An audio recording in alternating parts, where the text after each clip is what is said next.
So we're going to move from one OLED to another TV that I've had in for review. I've got lots of TVs in for review at the minute. There's going to be a whole host of them coming up on the site starting tomorrow with the OLED 807 review. It's the 48-inch panel. So this is the second year that Philips have done a 48-inch 8 series. We did the 806 last year. This is the 807. So what's different? Well, it doesn't get the OLED EX panel from LG Display with the heat dissipation layer. The 48-inch doesn't get it. The 55 and above does. So there is a little bit of a difference between the 807 products based on screen size. But it does have HDMI 2.1 on 2 of the inputs. It does do 4K 120 with VRR at full resolution, which is good. Considering it's using the SoC from MediaTek. Obviously, 2 inputs, one of them being EARC. If you need EARC, you're down to 1 HDMI 2.1 input. So you need to bear that in mind if you're going to use it as a gaming monitor. And it's the right size for a gaming monitor at 48 inches. I did also set it up as a video editing monitor while I was doing some video work and so on.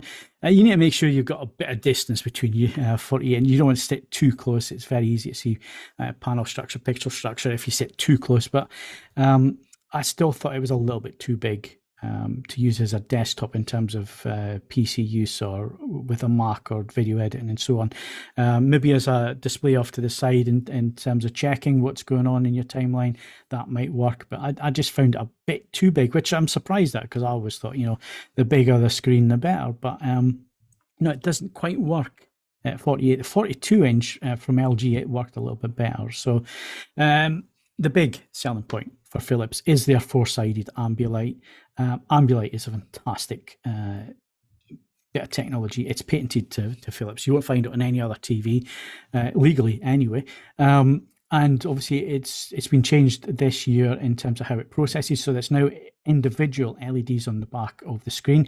It used to be 9 lots of 3. It's now all individual, so they can individually change color or mix colors on the wall behind you if that's your kind of thing. It does do follow video, it does follow audio. So if you're playing a film with lightsabers and so on, it will put that color onto the wall behind the TV and so on.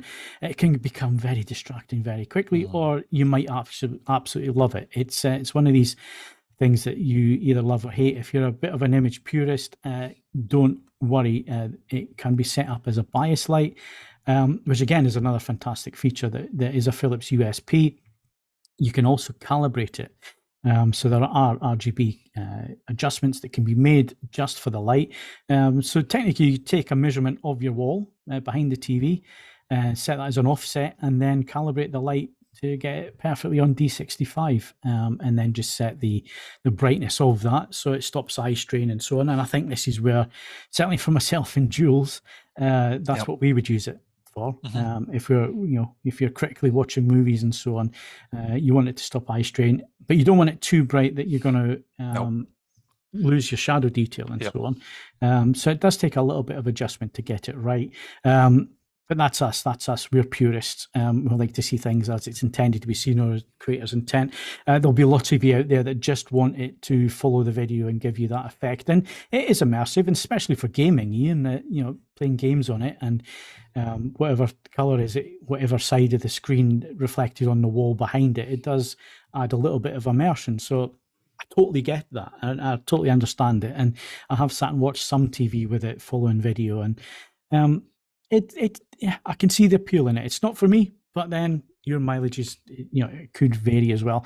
The other thing that's great about Philips TVs is it supports all HDR formats. So HDR10+, HDR10+ adaptive, Dolby Vision, HDR10, and HLG. It does them all. And supports them all, which is great. Another good thing from Philips as well is it doesn't just do Dolby Vision. It will give you DTS sound as well, which a lot of TV manufacturers have actually moved away from supporting DTS. This has DTS Play-Fi on board, so it will support DTS sound as well as multi-room audio systems and so on. So yeah, it's a great little TV. It's cracking in terms of accuracy. It's got filmmaker mode on board. It's also got IMAX enhanced preset. I couldn't figure out what that's doing It looks the same as the Expert 1 and Expert 2, which used to be the ISF modes. So they have been renamed. One thing that AVForums members will be interested in is we did a couple of shootouts with Philips over the recent years, and they always put their TV in vivid mode and did one part of the shootout in vivid mode, and people were always a bit confused as to why that was. And it's basically because Danny Tak, who's their picture guru master behind the scenes, who does all the video processing and so on, all the things that myself and Jules don't like, is what Danny does, but he does it really, really well. And their vivid mode was always better than everybody else's vivid mode in terms of it wasn't over the top, and it tried to be a bit more balanced and a bit more neutral, but that little bit extra brightness. Well, they've done away with vivid mode because they asked AVForums members at these shootouts what they thought, and the overwhelming feedback was that they didn't like the name vivid mode. So it has been changed. Vivid mode no longer exists on Philips TVs, which I think is a good step in the right direction. It's now called crystal clear. So crystal clear mode, and standard mode has also disappeared. It becomes eco mode.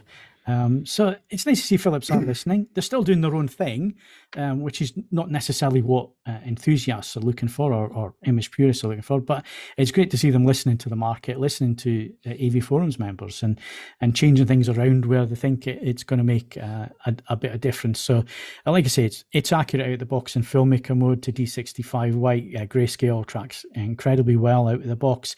Even Rec 709 color gamut for SDR content, it was very close in terms of saturation tracking, a little bit oversaturated on red, but most TVs do that, especially these LG panels do oversaturate on red out of the box. But of course, it's got the ISF modes, which are now called expert modes, so you can go in there and calibrate them manually. There is AutoCal, although it's still not working at the moment, but I do believe that Portrait are sorting that out, and it should be making its way onto CalMan very soon, so you can use AutoCal. But I did a manual calibration. So Delta E errors down to 0.5, obviously visual. Right.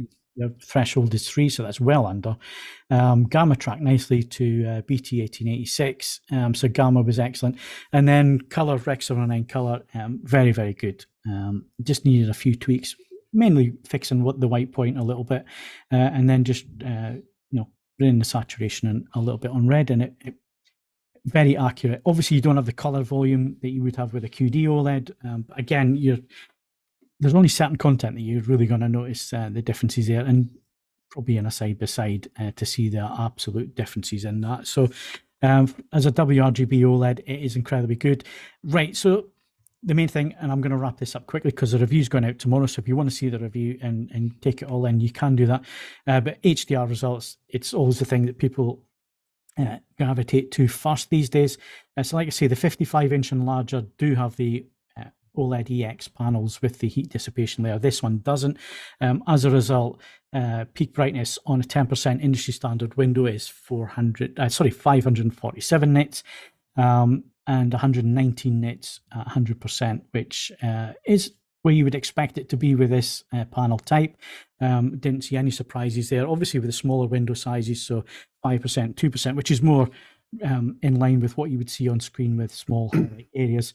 You're looking at 640 nits, which is a little bit brighter there. So not too bad in terms of peak brightness. And as I always say, peak brightness is not the be-all and end-all when it comes to an HDR image. There's a lot more going on there.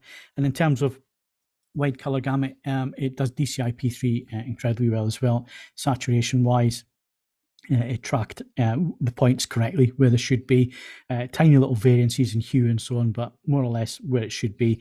74% XY and 80% UV in terms of BT 2020, and 97% and 99% in terms of P3. So good wide color gamut coverage there as well. So cracking TV. It's got the new Gen 6 P5 processor. If you like your edge enhancement tools and your over sharpening and all the rest of it, it will do all of that. It can also get incredibly accurate. So a cracking little TV.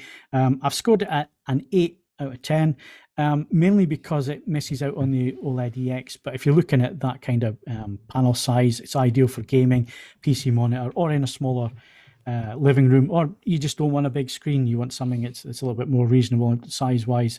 And obviously the USP there is Ambilight, which you don't get on any other TV. So gaming input lag, 15.2 milliseconds, which is it's not too slow. Most people wouldn't notice that. And like I say, 2 HDMI 2.1 inputs, which did measure out at 48 gigabits per second. So they are full bandwidth. And I think that's about everything, really. Go check out the review if you want to get a deep dive into that. I believe I did about 4,000 or 5,000 words on this one. So I don't think I missed anything. So you can check out the review if you're listening live as of tomorrow, which is Tuesday. That review should be up on the website. So that is the Philips OLED 807. It got a recommended batch.